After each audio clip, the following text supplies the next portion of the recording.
Hi, everyone.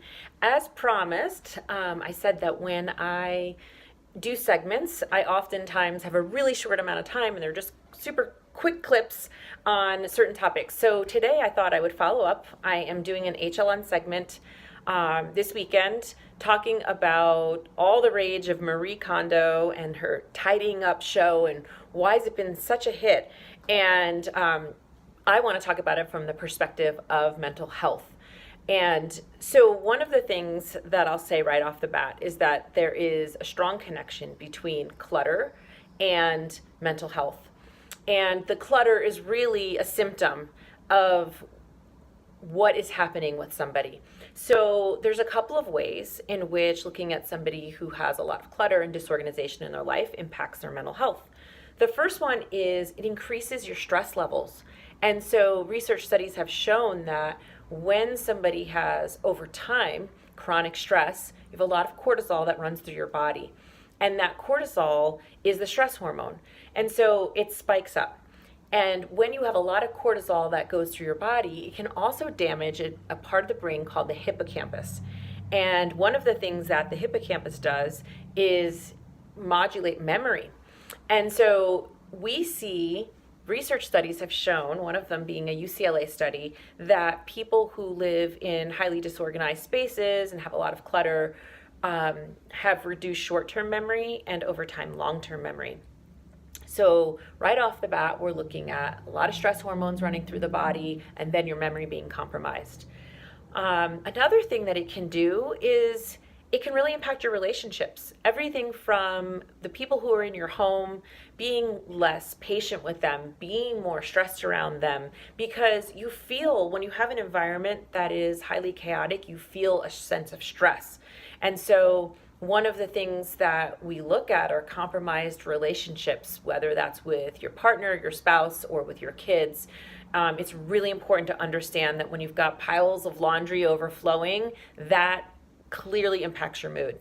The other thing it does is it decreases the amount of people you have over. So there might be less socializing that you have going on in your life because you're ashamed to have people over. You think your house looks like a mess, or you just, you can't clear those countertops off and whatever it is. So you also might have a propensity to not have, those neighbors over or friends over that you'd love to have over. And I think given the success of the tidying up with Marie Kondo, we're seeing that this notion of clutter in our society today, where we have such overconsumption and people buying and spending and things being so much cheaper than they ever were before, is actually drowning us mentally, physically, relationally, probably in more ways than we even realize. One of the other things that I thought was really interesting is that trying to do work in a space that's cluttered reduces your impulse control.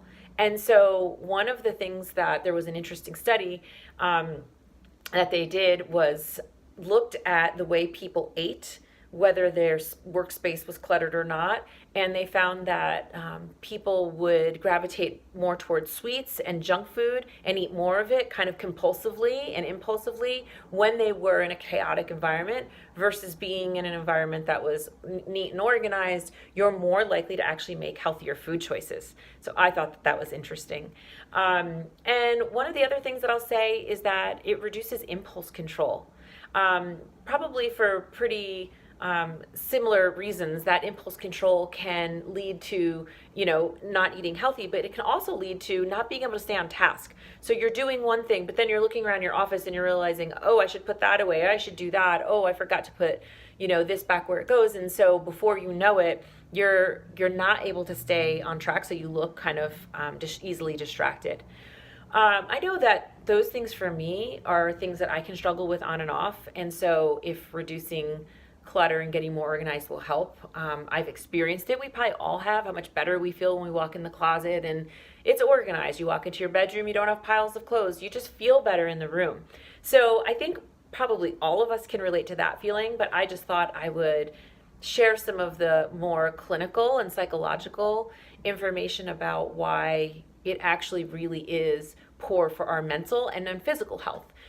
Certainly studies have talked about really cluttered spaces having mold and allergens extra dust, all of those things that are not good for our physical health too, when we've got a kind of space that's collecting and just been sitting there and piling up. So one of the last things that I'll say is I've got a friend and colleague. Her name is Stephanie Soroka, and she wrote a book recently called Simplified. And one of the things that I've learned from her is that people spend on average 40 minutes a day looking for stuff. And I don't know how many minutes a day I spend, but I know that I also am always looking for something: my phone, my keys, some paper. I know I did it. Where did I put it? And so reading all of that kind of stuff and talking with Stephanie and reading her book has really inspired me to try to gain some control over these things. So for any of you who could use this reminder, I hope this was helpful. Here's to our mental health in 2019. Thanks for watching. Bye-bye.